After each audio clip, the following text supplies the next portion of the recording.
Good afternoon. Welcome back to Encyclopedia.Zone. My name is Don Jolly. I am the editor-in-chief of The Zone, which is the internet's premier home for literary shitposting. And my essay, Sexuality in 3X Scientology Narratives, is available in the Brill Handbook of Scientology. Look for it wherever $217 textbooks are sold. Today, we've got kind of a difficult topic to discuss. I promised on Twitter that I would talk about this if I broke 1,000 subs, and thanks to DigiBro shouting me out in his wonderful video about underground YouTube content. Thank you so much, Digi. We have blown past 1,000. We are now probably going to break 1,500 subs on the channel this week, so thank you so much, everybody who subscribed. Welcome, and I apologize, because today we need to talk about Barnacle Jim. Who's Barnacle Jim, you may ask? Well, his face is long. His hole is damaged. His dick, small and wet.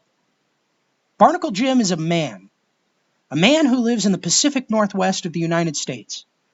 And since the years of 2004, shit posters on Something Awful's Fuck You and Die and elsewhere have been chronicling his exploits. Because Jim's exploits are of central importance to American empire as it exists in the 21st century. This is why Chinese scientists at one point during the 2010s were breaking into his house at night to attempt to heal his hole, knowing that Jim's incredibly damaged hole is one of the keys to America's strategic dominance of the Pacific region. Were they able to do it? No. Every day, they would come with the most advanced hole healing technologies that they could, only to discover that somehow Jim had damaged his hole more than they had ever seen before. Eventually, those Chinese scientists killed themselves. During the Second World War, Jim's hole was punished by troops at the front line who would work him over with power tools and big dildos to help their morale. Power tools and big dildos are also employed at Jim's place of work, where the other employees like to throw garbage into his mouth, and they call him the human toilet, even though you don't put garbage in the toilet. Jim is a very strange character, because you might think that a man whose hole is as damaged as his is, and whose job involves being repeatedly fucked by big dildos and worked over with power tools, would be upset about his situation. But not Jim. Jim loves it. Jim loves it. Jim has a bike with no seat, just a dildo, so he can punish his hole even while he's riding. Jim's favorite sport is frisbee golf. He likes to go to the park and jump in the way of frisbees so that they cut off his dick, but it grows back smaller and wetter each time. Jim's dick moisture levels are completely out of fucking control. Governor Jay Inslee of Washington State, who recently ended his run for the presidency to secure re-election in his gubernatorial posting, made it a cornerstone of his environmental initiative to try and repair Jim's moisture levels, which, as I said, are completely out of control. And I, for one, hope that the other candidates in the race, specifically Elizabeth Warren, adopt Inslee's position, because Jesus Christ, it's been 20 years. It's time we get this guy's dick moisture levels under control. Jim is such a fucker. He's got a long face, so long that you can see it from fucking space. Barnacle Jim is a national treasure, a national embarrassment, and a national problem. And like I said, he is the topic of a meme that comes out of Fuck You and Die, which I would describe as a literary shitposting forum that was part of Something Awful. It's still part of the Something Awful forums. But basically, all this shit with Jim is a real guy. That's a picture of him right there. He posted a picture of himself on Fiad sometime, I think 2003, 2004, and another poster, I believe it was Corsair, quoted it and said, "Why the long face, Jim?" People started busting on his soul patch, saying that he looked gay, that he was, that he was a fucker and a loser, and he had a log face. Just like the way that people did in the early internet. Like do you remember Cliff Yablonsky? Anybody who was around the turn of the century? Basically, Rich Kayanka, who started Something Awful, had this whole series of articles where he would just take goofy looking pictures of people that were found online and bust on them and say that these people were ugly in a million different ways. It was very, maybe not the nicest type of posting in the world, but very, very funny, especially for an audience of adolescents around the year 2000. And the Jim thing, like, he posted a picture of his face and people started busting on him. Like I said, this was about 2003, 2004. Busting on people online usually doesn't go anywhere. Cliff Yablonsky, you hardly ever hear about these days, and none of the pictures of people that were busted on by Cliff Yablonsky in that series ended up becoming anything more than just like a single shit post. Sean Baby used to have a site, Fat Chicks in Party Hats, where he would make fun of fat women in party hats.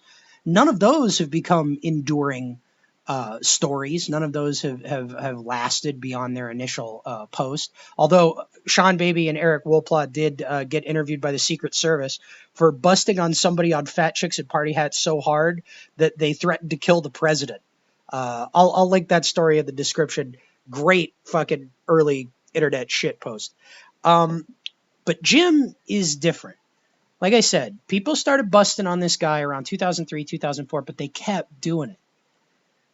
Over here is a post from 2014 of a guy on Fiad using an industrial strength 3D printer to create a dildo with Barnacle Jim's long face on the top of it.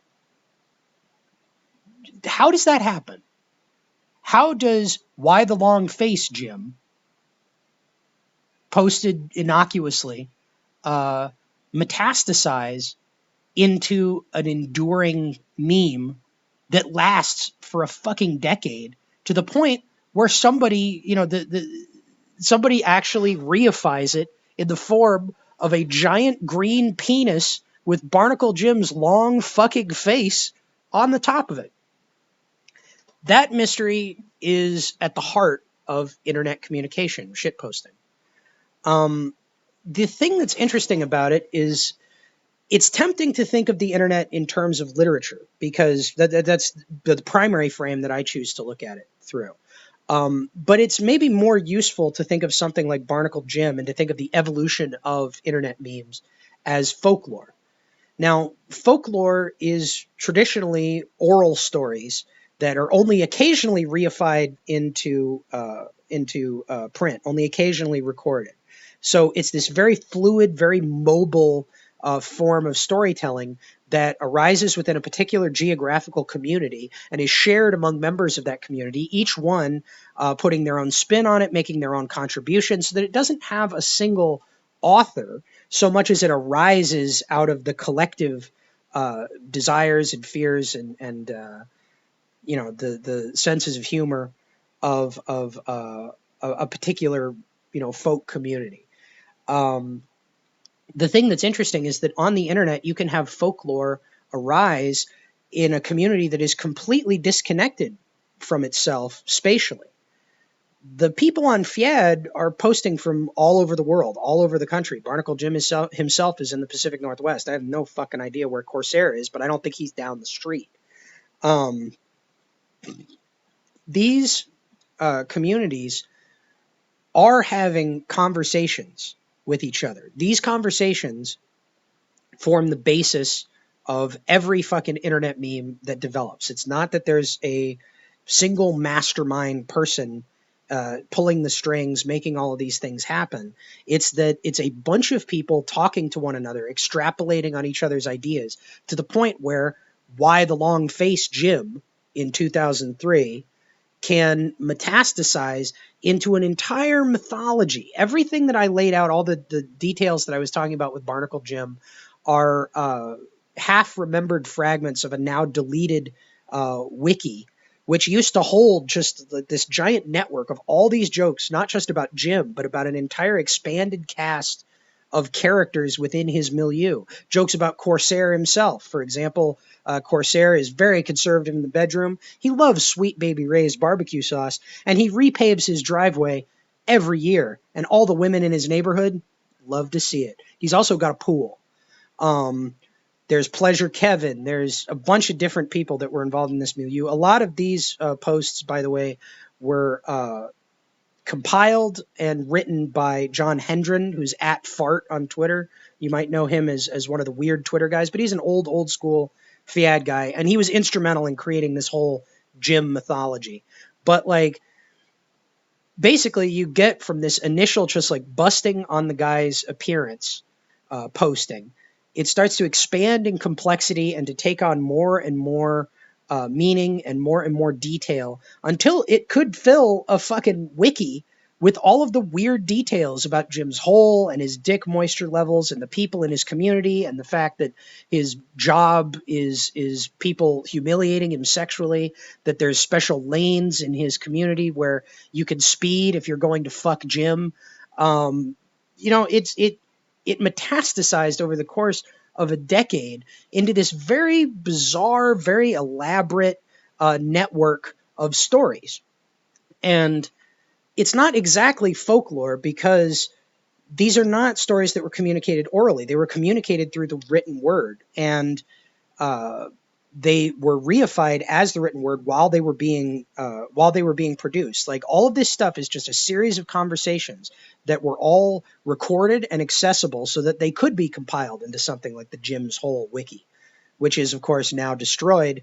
So one of the best places where you can find Jim jokes collected is this video right here. The internet has features of folklore, it has features of literature, but it's also just its own beast. And the thing that's interesting about Barnacle Jim, which is, kind of the essential joke, the joke behind the joke of Barnacle Jim, is that this is an extremely pointless thing to talk about. Like, it's just some guy. It's just some dude from the Pacific Northwest about which the posters on Fiad know a discrete number of things. He's got a bike.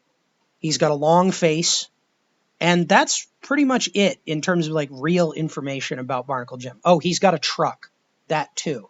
Just like Corsair has a pool and Corsair likes barbecue sauce and all this stuff. But you extrapolate from those little bits of information and you create this entire network around it, which has very little to do with the actual guy, Barnacle Jim, and his actual bike and his actual feelings and his actual hole.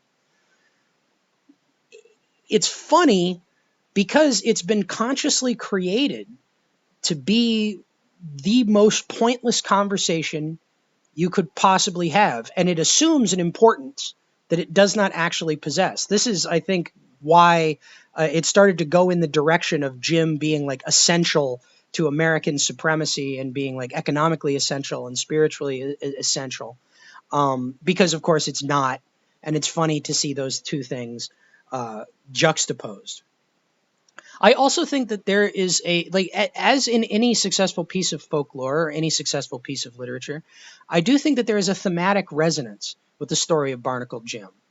There's a reason why this meme, this style of posting, was so successful for so long, why it lasted for a decade, and why it climaxed, in my opinion, with the creation of the Barnacle Jim dildo. And I think that's because Jim embodies the concept of Dharma. I'm sorry. I do actually mean that. Barnacle Jim is a man who is humiliated constantly. Getting busted on online for being ugly and having a long face is an act of humiliation. But Jim did not respond to it. I'm talking about the actual poster, Barnacle Jim here. He did not respond to it with anger and upset. He, in fact, welcomed it with good humor. And so this led to the expansion of the whole Jim mythology, that Jim fucking loves it. He loves being humiliated. He loves it when they work him over with big dildos at work.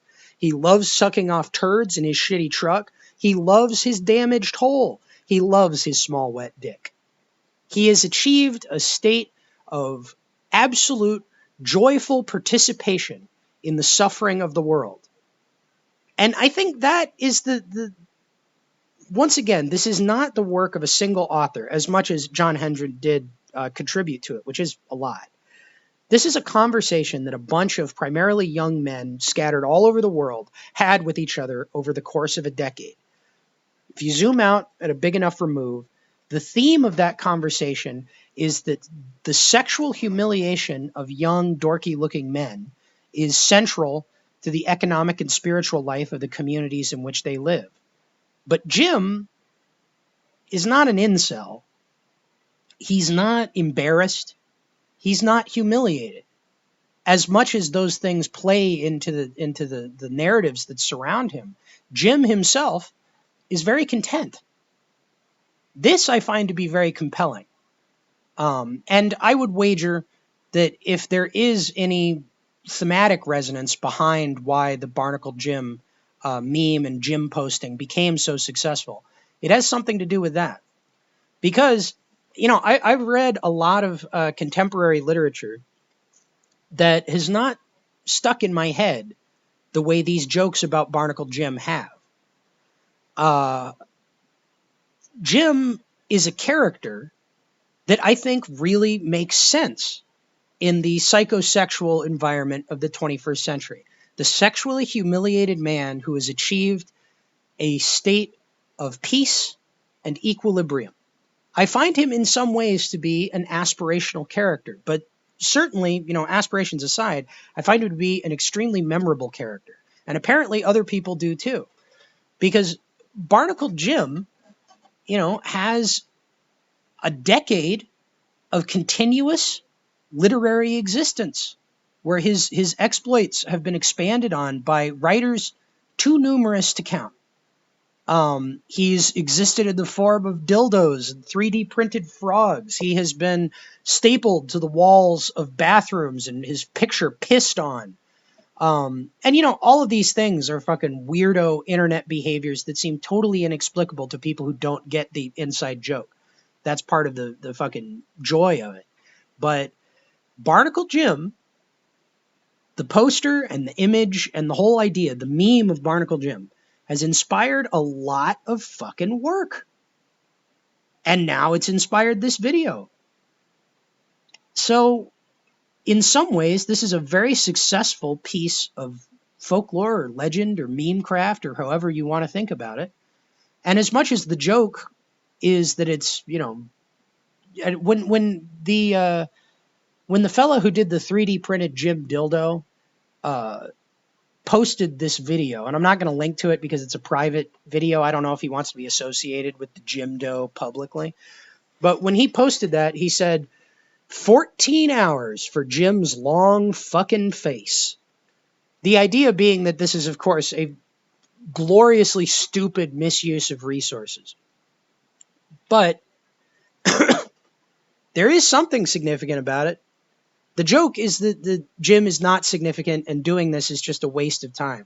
But if it's such a waste of time, why are people participating in it? Why this and not something else?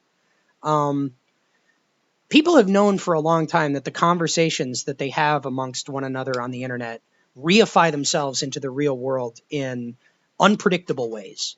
The election of Donald Trump is, I think, one of the places where this sort of conversation is happening the most is happening most prominently and the most publicly at the moment.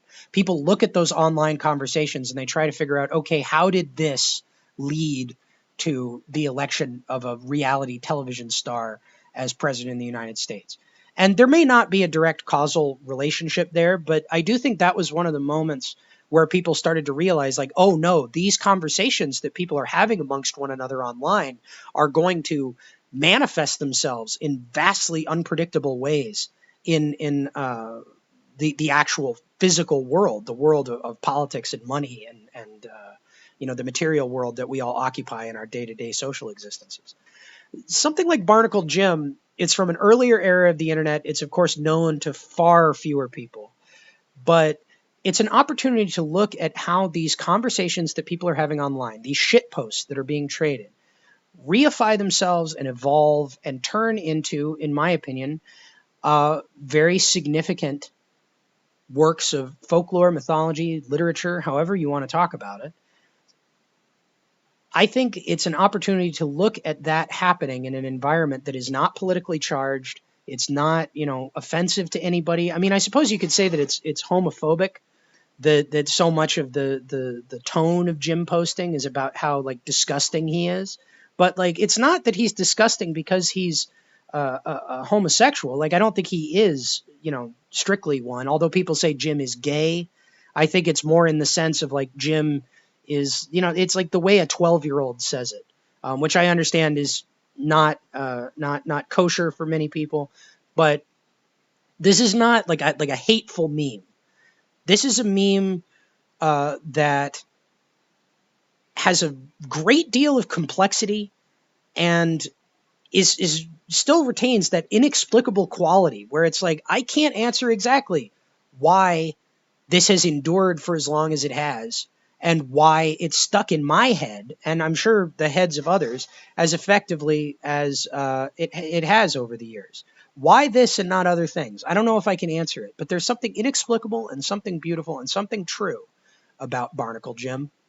And it is the duty and responsibility of scholars to speculate as to the motivations that have driven people to behave in this way and to create this body of very, very strange work. So I don't know if I can answer exactly what it is that is compelling to people about Jim, but I could lay out the facts as I understand them and say that there is some truth buried in all of this bizarre online cultural expression about how the conversations that people have between one another in the extra spatial environment of the internet transfer into meaning and action. If you wish to understand the internet, consider Jim. I'm going to leave you with a quote from Nathaniel Hawthorne, who in 1846 published Mosses from an Old Manse, which included the short A Select Party. Now, a select party is sort of an internet prefiguring story because it's about a fanciful castle that does not have a literal spatial existence, where sort of avatars and representations of various parts of the American mythological psyche interact with one another. Now, anybody who's read American literature from around the time, like right after the Revolution, as soon as the United States of America got its political autonomy, authors were very concerned with America establishing itself as literary, as autonomous in the realm of literature as well. There was this great expectation that somehow America was going to establish an identity, a cultural identity, that could compete with Europe and could produce works that would rival the great classics of that august continent. Now, in A Select Party, Nathaniel Hawthorne describes, and I quote, "the master genius for whom our country is looking anxiously into the mist of time as destined to fulfill the great mission of creating an American literature, hewing it, as it were, out of the unwrought granite of our intellectual quarries." And what did this personage look like? He was a young man in poor attire, with no insignia of rank or acknowledged eminence, nor anything to distinguish him amongst the crowd, except a long, gay face.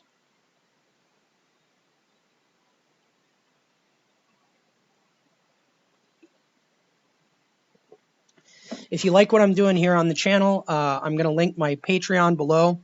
I just put a 65-page Elizabethan play on there. It's based on the Voodoo Revenge movie Bad Magic by John and Mark Polonia, but it is a complete 5-act iambic pentameter play. And there's a bunch of weird fucking pieces of writing, odds and ends and stuff on the Patreon. But honestly, if you like what I'm doing, I would very much appreciate even a small donation, but not a big deal. We're very thankful to have you on the channel here, and I hope that I haven't alienated everybody by talking for 25 minutes about Barnacle Jim. We'll be back with more videos later this week, and everybody have a good day.